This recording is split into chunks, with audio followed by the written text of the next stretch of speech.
Ivoiriens, le pays nous appelle.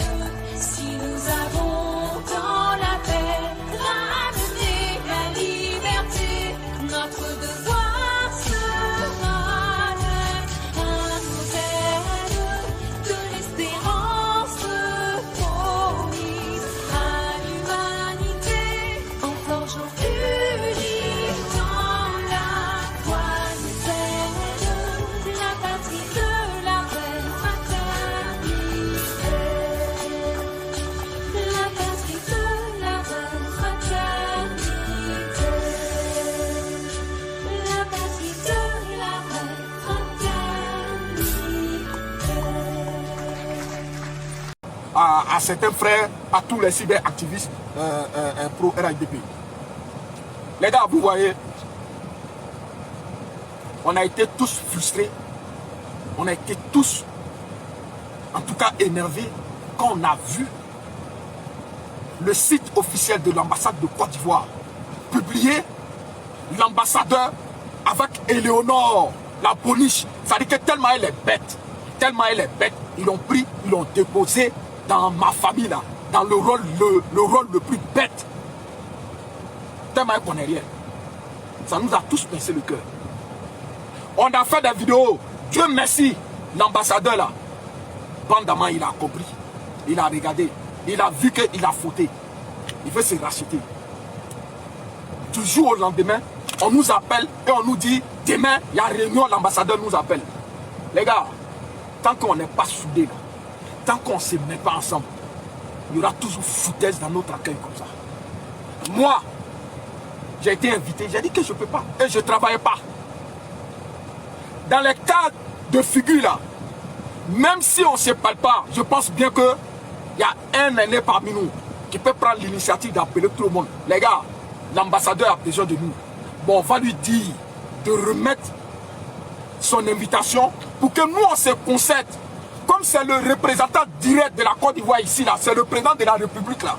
On va profiter de cette occasion, parce que on n'a pas de responsables en France ici. On est toujours frustré. Il n'y a pas cyberactiviste en France ici qui n'a pas fait vidéo pour dire qu'il est frustré. Et l'ambassadeur nous donne l'occasion. On n'est pas fichu de se concerter. On va en rendre dispersé. Chacun va aller prendre le micro. Monsieur l'ambassadeur, je suis Doumbia Abdul Karim, cyberactiviste. Voilà ce qu'il a vu. Il y a un gars qui est en costard, cravate, qui va faire semblant d'écrire quelque chose. Pourtant, zéro. Combien de fois on n'a pas fait ça en France ici? Tant que on va se cacher les uns derrière les autres, là, on va aller en rendre dispersé dans les réunions. C'est comme ça que ça va se passer. Dans cette histoire-là, vous avez été ridiculisé 2 fois. Parce que quand ça s'est passé avec cette boniche-là, on a vu ça un coup sur, comment on appelle ça, le site officiel de l'ambassade de Côte d'Ivoire. Mais vous là, on vous a appelé. Vous êtes parti vous faire ridiculiser, ils ont payé manger, ils ont fait manger pour vous donner. Parce qu'on sait que c'est ça. C'est ça, c'est votre vote là qui fait que vous râlez. Si on vous donne à manger, vous allez vous asseoir, vous allez rentrer chez vous. Franchement, j'ai pas aimé hier. J'ai pas aimé. Les gens peuvent dire, ouais, chacun est libre de faire ce qu'il veut. Oui, mais tant qu'on n'est pas soudés là, les gens là vont jamais nous regarder. C'est toujours comme ça. On est toujours là, ouais, on nous appelle 1, 2, 3, chacun vient, on s'assoit. Il y a un qui fait semblant de prendre les dons, il y a un qui fait semblant de trucs. Oui, on va remonter l'information. Combien de fois on s'est plaint de façon dispersée comme ça là? C'est parti où? Je pense que hier, là, la meilleure solution, c'était de décliner l'invitation. C'était de décliner l'invitation pour dire à l'ambassadeur que nous, là, c'est vrai, il est notre représentant direct. Mais hier, là, nous, on ne peut pas aller, il n'a qu'à nous respecter. Je pense que c'est ce qu'on devrait faire tous. Et puis, on se regroupe, on fait un courrier pour envoyer à l'ambassadeur pour lui dire tel jour. Voilà, nous, on te donne nos disponibilités, tel jour, tel jour, tel jour, tel jour. Choisissez et ramenez-nous un courrier pour dire vous êtes d'accord sur telle date, telle heure. Et puis nous maintenant là, on va aller là-bas, on va aller se dire les cassas. Vous êtes parti hier pour aller vous faire ridiculiser 2 fois. On dit réconciliation là, pas à n'importe quel prix. Les gens ne vont pas se foutre de nous. Tout le monde connaît la réalité de France. Les gens travaillent. du jour au lendemain, tu ne peux pas appeler les gens pour dire, à la veille, pour dire demain, j'ai besoin de vous, il faut que vous venez. Même si on ne travaillait pas, on aurait dû dire qu'on ne peut pas parce qu'on n'a pas le temps, parce qu'on n'est pas vagabond ici. Les gens nous prennent comme des vagabonds. Sinon, pour quelqu'un qui pense que ses compatriotes travaillent là, il va dire, ah, on va leur faire la proposition. Ah, est-ce que demain, vous êtes disponible pour qu'on puisse se voir, ou bien tel jour, faites-moi une proposition. Là, nous, on fait une proposition, c'est dans ça, on dit, l'ambassadeur nous a respectés. Maintenant, j'ai une question à poser à certains qui m'ont tagué sur les vidéos. Vous ne m'avez pas vu. Vous connaissez mon numéro. Mais pourquoi vous me targuez sur vos vidéos? Au lieu de me targuer là, je pense bien que c'était mieux que vous m'appelez pour me dire, ah Abdoul, ah, on est ici, hein.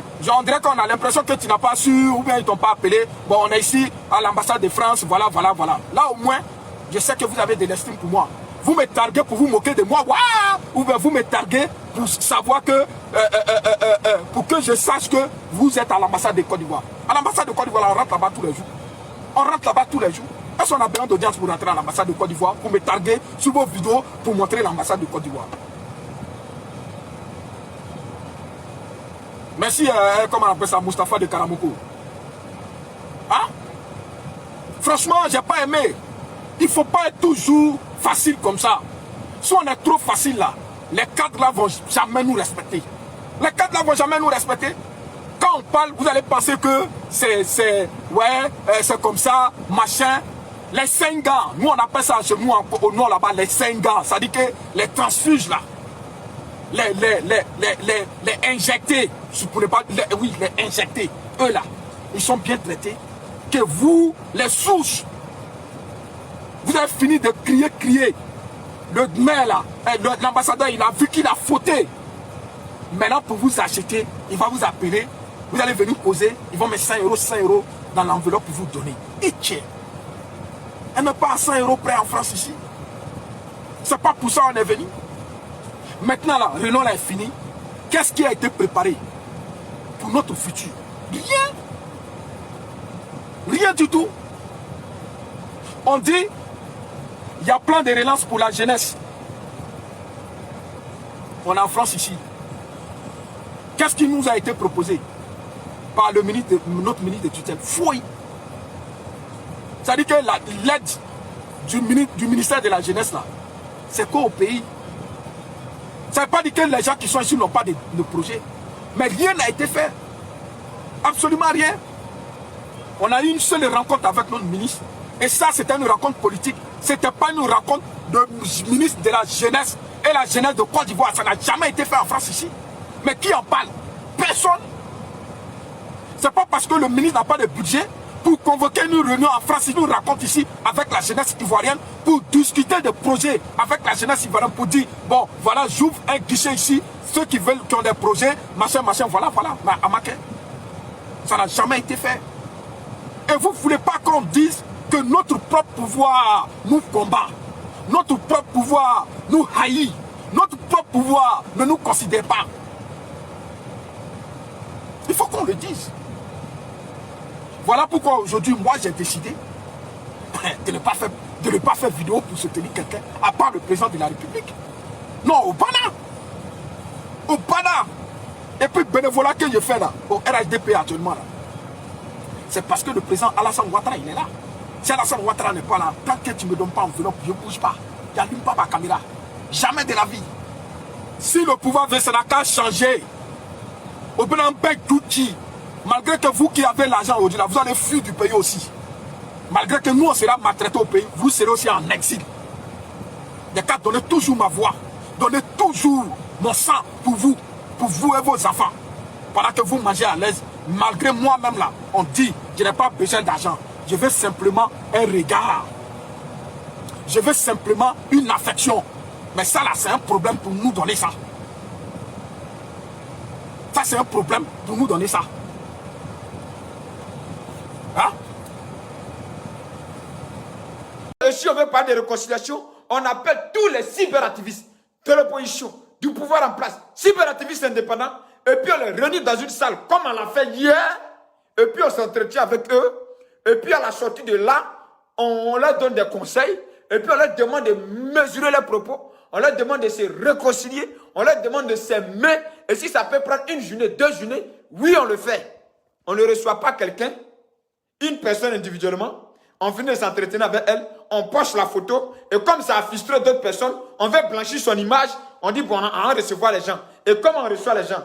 L'ambassade n'a pas les moyens d'appeler tous les cyberactivistes, parce que moi, j'ai mon numéro sur ma page. On ne m'a pas appelé. Donc, ça veut dire que je ne suis pas convié dans cette réconciliation dont on parle. Parce que c'est ce qui est la vérité. B69 dit, le jour où vous entendez quelqu'un vous dire, lui qui va là-bas, là, il n'est pas bon. C'est juste parce que je suis vrai. Et je vais être vrai dans tout ce que je fais. Et peut-être mon honnêteté fait de moi des ennemis sans me rendre compte. Mais je préfère avoir des ennemis dans la vérité que d'avoir des amis dans le mensonge. C'est comme ça que je suis. Et comme je vous ai dit, la marmaille en communication. Vous savez, hier, j'ai vécu une situation mais qui m'a dépassé et j'étais désorienté. Il y a eu une photo qui a été publiée sur la page de l'ambassade de la Côte d'Ivoire à Paris, ce qui a provoqué beaucoup de tollés, beaucoup de murmures de gauche et de droite. Donc, étant indigné par cette photo et en tant qu'Ivoirien libre, je me suis senti dans l'obligation de parler haut et fort mon mécontentement. Parce que l'hypocrisie, je ne connais pas. Je suis avec toi et je suis avec toi. Et quand je suis avec toi, tu zailles, je te dis tu zailles. Ça va rougir tes yeux, mais la vie continue. C'est ça qui est la vérité.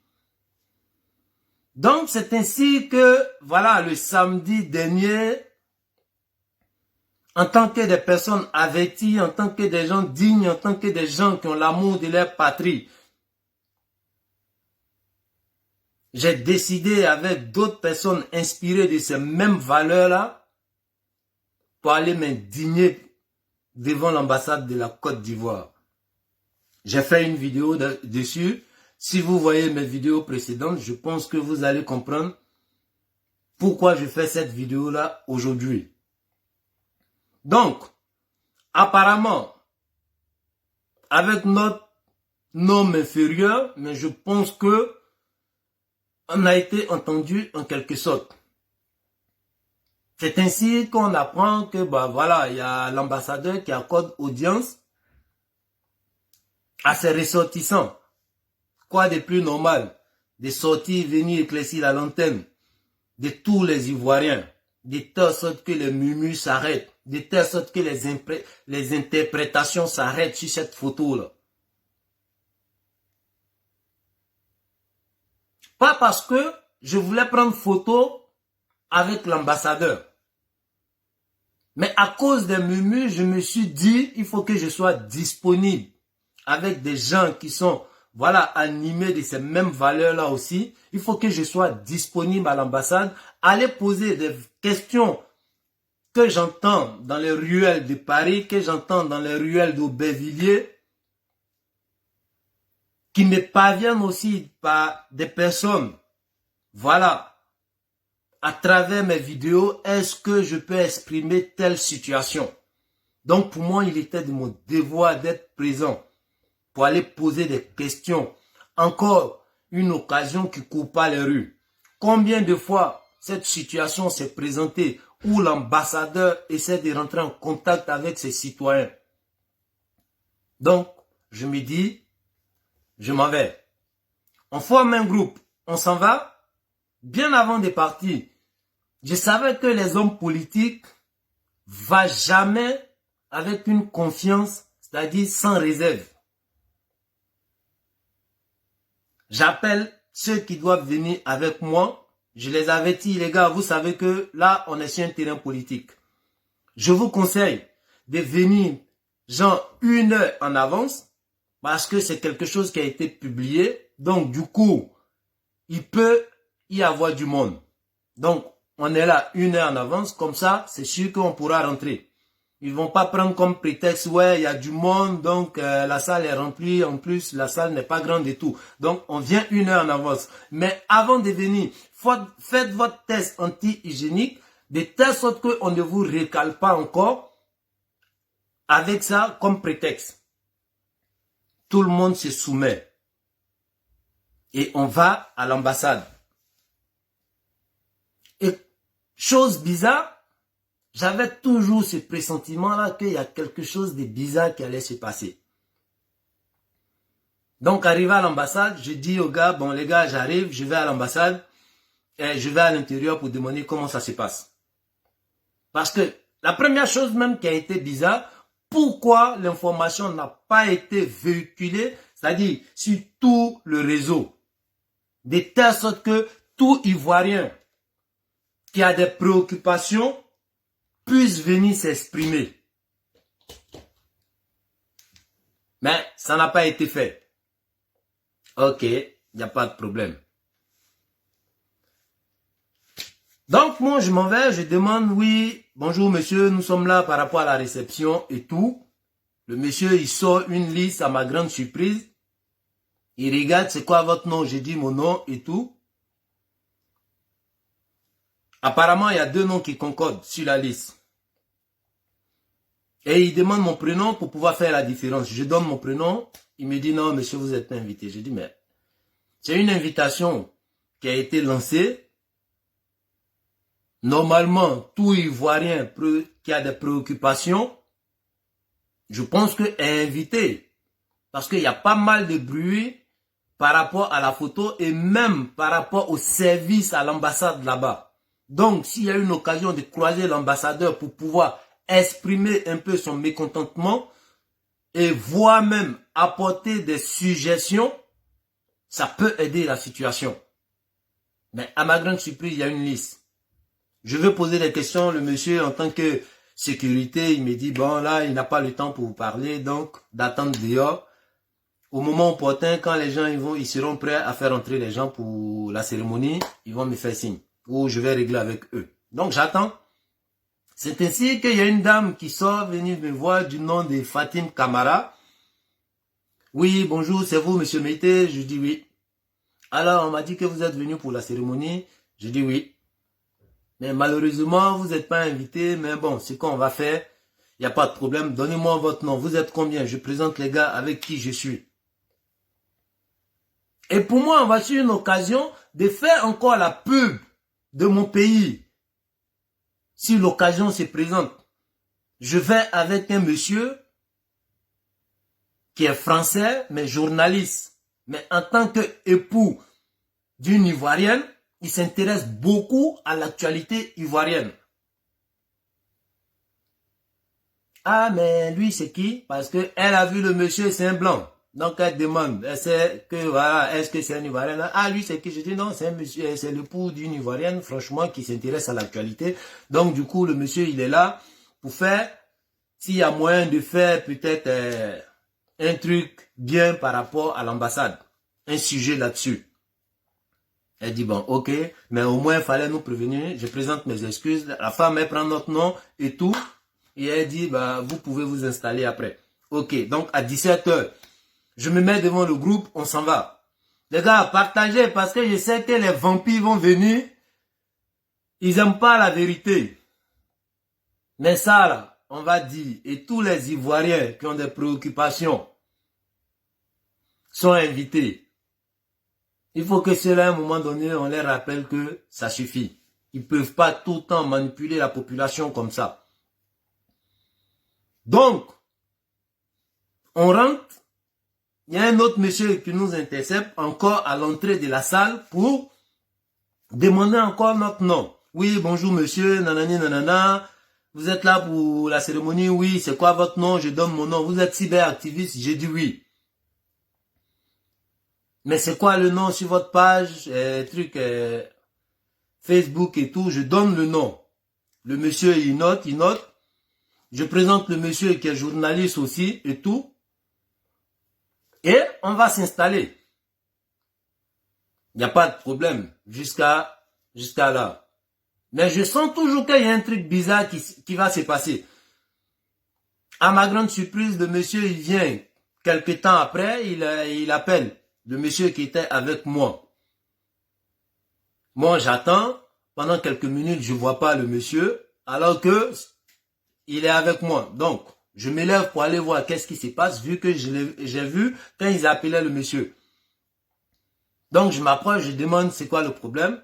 Non, le monsieur, il ne peut pas rester pour assister à la cérémonie parce que c'est dédié, gens aux Ivoiriens et tout, et aux cyberactivistes. Donc, le monsieur, il n'a pas été contacté, il n'a pas d'invitation. Nous aimerions que le monsieur, il libère le plancher. Mais, il y a polémique sur une photo qui a été publiée sur la page de l'ambassade. Et lorsque les Ivoiriens se sont indignés, les Ivoiriens ont commencé à grogner. Je pense que voici une occasion, à travers l'invitation et à travers peut-être le sujet que le monsieur même va faire sur la rencontre entre l'ambassadeur et ses citoyens. Quelle bonne pub qui peut dépasser ça? Mais on refuse un journaliste de ne pas même prendre des photos, voire même faire un sujet sur la rencontre. Qu'est-ce que ça cache? C'est bizarre. J'ai dit, mais comment ça se fait? Ouais, là, pour le moment, c'est les associations qui ont été contactées et les cyberactivistes. Mais monsieur, je pense que vous-même, vous allez aussi libérer le plancher parce que vous n'êtes pas invité. Donc, vous n'avez pas été contacté par l'ambassade. Donc, on va vous demander des sorties. J'ai dit, bon, ok, je vais pas aller faire une mauvaise pub là-bas, encore dire, ouais, c'est eux là. J'ai dit, ok, il n'y a pas de problème. Je suis d'accord avec toi. Mais au moins, j'ai des questions à te poser. J'espère que tu vas me répondre. Je demande au monsieur, ok, les associations, je peux comprendre. C'est des structures, voilà, qui sont légalisées et tout. Donc, qui ont des buts. Je peux comprendre que eux, on les approche. Mais les cyberactivistes, jusqu'à preuve du contraire, il n'y a pas de statut aujourd'hui pour les cyberactivistes. Donc, vous vous êtes basé sur quels critères pour inviter les cyberactivistes? Et je me présente déjà même que j'étais cyberactiviste. Maintenant, ceux qui ont été invités, vous vous êtes basé sur quels critères? Est-ce qu'ils sont plus ivoiriens que les autres? Ou c'est quoi les conditions en tant que cyberactiviste pour pouvoir participer à cette invitation? Le monsieur, il voit les questions venir, il est bloqué, il va s'énerver. Ouais, monsieur, j'ai pas le temps, je veux pas d'embrouille, rentrer ici, sortir ici. Mais qui parle d'embrouille? On te pose des questions entre responsables. Moi, je suis calme, je te pose des questions. La moindre des choses, tu me réponds. Je suis un Ivoirien, je suis sur mon territoire en tant qu'ambassade de la Côte d'Ivoire. Mais je ne vais pas venir me comporter de façon, voilà, sauvage. Mais au moins, donne-moi des réponses. Salut Abdul Karim. Donc, donne-moi des réponses. Moi, je suis pas venu pour prendre photo avec l'ambassade, pour publier sur la page Facebook de l'ambassade. Ça m'intéresse pas. Mais je viens au nom de tous les Ivoiriens qui n'ont pas eu le temps de se déplacer, mais qui ont des préoccupations. Venir poser des questions et permettre aux Ivoiriens de comprendre, de telle sorte que, voilà, il n'est plus polémique. Mais malheureusement, le monsieur n'est pas capable de me répondre. Donc, j'appelle mes gars, je dis, bon les gars, on va pas se faire remarquer, on sort. On va commencer de façon inhabituelle avec le message d'un partisan du pouvoir en place qui écrivait ce qu'il pense à l'ambassadeur Bandama Maurice. Et il disait ceci: l'ambassadeur Maurice Bandama, désavoué, veut redorer son blason d'ambassadeur. Et voici le corps du sujet. L'ambassadeur est le représentant d'un État auprès d'un État étranger, accrédité auprès du chef de l'État et dirigeant la mission diplomatique. Il est le représentant du chef de l'État et par conséquent, il est susceptible de représenter une bonne image du pays et celle du président de la République. En effet, la communauté cybernétique fut surprise de voir à la une du site de l'ambassade de Côte d'Ivoire en France les images flamboyantes d'une rencontre de son Excellence Maurice Kouakou Bandama, ambassadeur de la Côte d'Ivoire en France, et de Eleonore Kwame, une ancienne actrice devenue cyberactiviste pro-Soro Guillaume, qui s'est par ailleurs illustrée, notamment sur les réseaux sociaux, par ses invectives contre le président de la République, son Excellence Alassane Ouattara, et par l'appel des Ivoiriens à s'opposer par tous les moyens contre les élections présidentielles de 2020. Par conséquent, elle a utilisé ce canal pour vilipender, appeler à la révolte et au soulèvement populaire de ses compatriotes. Une défiance malicieuse contre les autorités étatiques. Ses discours panégyriques à l'honneur de Guillaume Soro, qui est en rupture de banc avec le pouvoir d'Abidjan, ne laissent personne indifférent eu égard au narcissisme verbalier narquois marqué du sceau de la défiance outrancière des autorités. À la vue de ces images, un tir groupé des cyberactivistes pro-RHDP fuse Urbi Orbi pour fustiger l'ambassadeur de la portée de cette rencontre indécente. À son corps défendant, le service de communication de l'ambassade a voulu passer cette mégarde comme un fait de réconciliation nationale avec tous les fils et toutes les filles de la Côte d'Ivoire. Une argumentation qui a du mal à convaincre la communauté. Quant à Madame Éléonore, elle justifie cette rencontre d'une part par son implication au processus de la réconciliation et d'autre part par la sollicitation de l'ambassadeur en sa qualité d'ancien ministre de la Culture en vue d'une aide pour la réalisation d'un film contributif à la réconciliation nationale. Vu l'ampleur de cette affaire, Monsieur l'ambassadeur décide de réunir précipitamment quelques cyberactivistes ce mardi 7 septembre 2021 afin d'aplanir la colère des uns et des autres et d'apaiser la frustration ressentie de part et d'autre. Malheureusement, et je dis bien malheureusement, il s'est encore pris les pieds dans l'étrier à cause d'une mauvaise organisation, désordonnée et précipitée.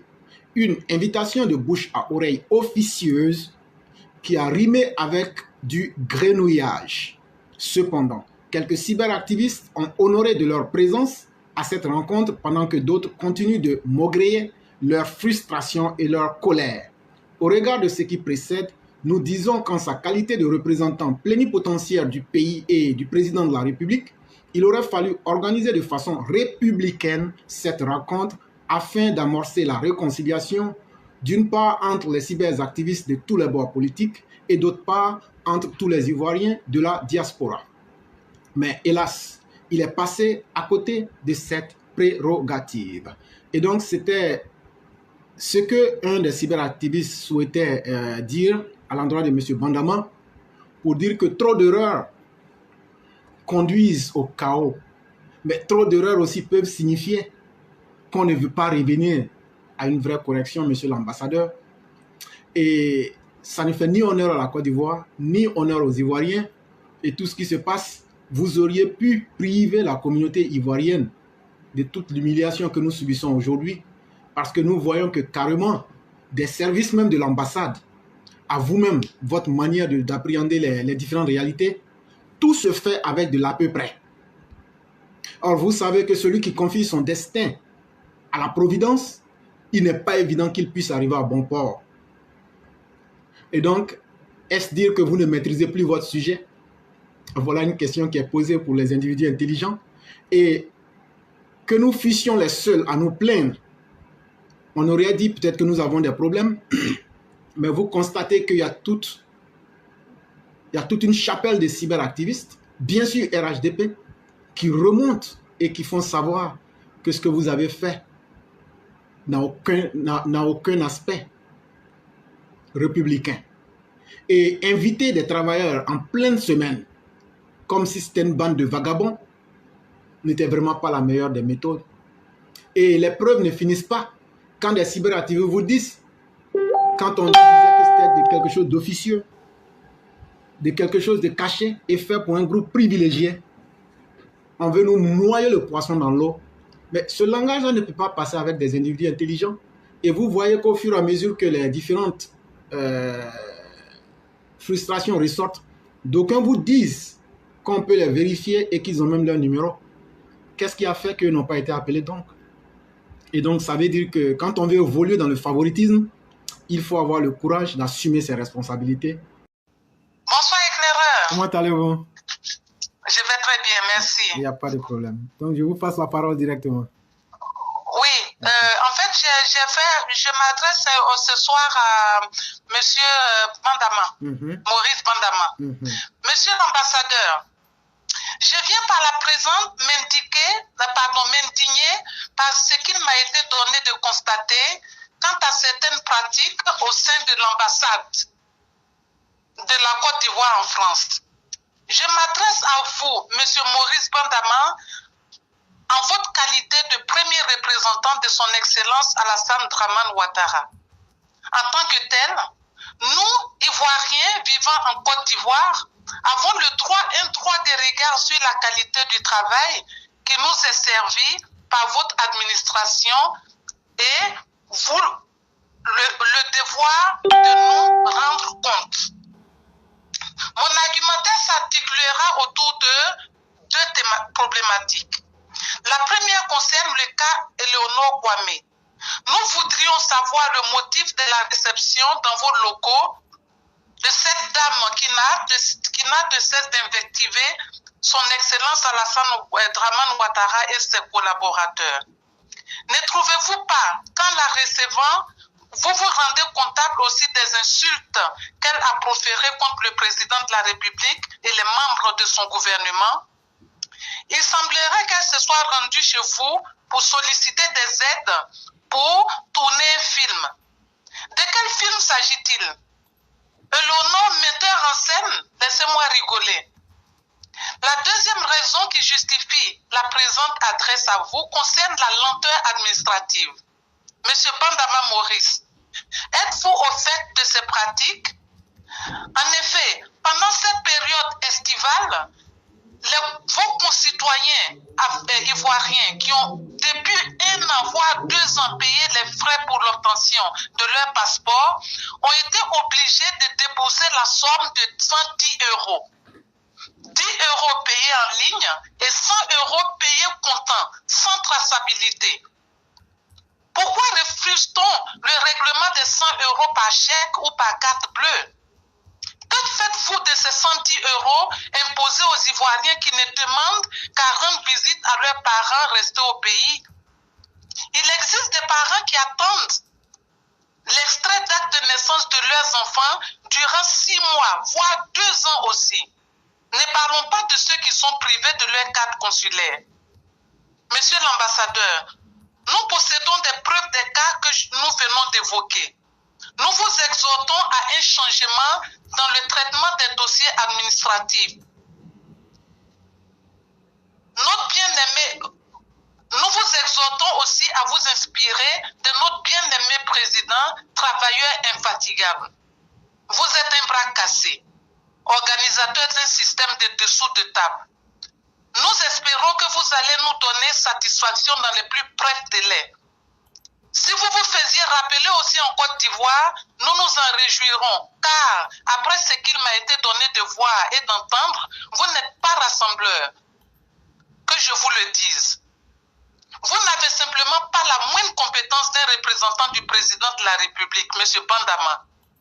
M. Bandama Maurice, pour avoir fait ce chemin à certains Ivoiriens aujourd'hui, en fermant la porte au nez à d'autres Ivoiriens, vous avez fait la honte du représentant du père de la nation. Éléonore Kwame et vous, êtes-vous de la même étoffe? Massiata Blanc, citoyenne calme mais déterminée. Merci, monsieur Bakchiche. Merci beaucoup, éclaireur. Vraiment, c'est à vous que reviennent les remerciements. Et merci pour cette plume qui est très tranchante, qui a taillé dans le vif. Et c'est de ça qu'il s'agit. Et ce monsieur mérite qu'il soit démis de ses fonctions et rappelé à Abidjan. Et nous l'assumons. C'est ce que nous attendons, qu'il dégage. Et nous souhaiterions même, si les gens nous entendent, trouver des possibilités pour manifester légalement, pour le lui dire de façon qu'il puisse savoir qu'il y a des gens qui ne sont pas, et dans leur majorité, pas du tout contents de sa gestion qui est une division et qui est très scabreuse même à la fin. Oui. Vraiment, c'est nous qui vous disons merci. Alors, s'il vous plaît, je lance un appel à tous ceux, parce qu'il y a des gens qui m'appellent pour dire oui, il y a 2 ans, j'ai payé ce qu'il faut, mais on m'a pas, jusqu'à présent, je suis pas entré en possession des papiers de ma fille. On s'appelle. Mettez-vous en rapport avec Yann Koulou ou avec Madame Blanc ou avec Mouna Kanté ou avec simplement Éclaireur et on va aller pour le voir. Parce que tout ce que j'ai dit là, j'ai les preuves. Effectivement. Les 110 euros, j'ai les preuves. Les papiers qu'on ne donne pas, tant qu'on n'a pas glissé 50 euros dans une enveloppe, on a les preuves. Voilà, Monsieur Maurice Bandama. On s'attendait vraiment à mieux de votre part. C'est une honte. C'est une honte. Merci beaucoup. Merci beaucoup, Madame Blanc. Est-ce qu'on peut avoir Monsieur Blanc en ligne? Ok, c'est déjà coupé. Et donc, certainement qu'on va revenir à Monsieur Blanc.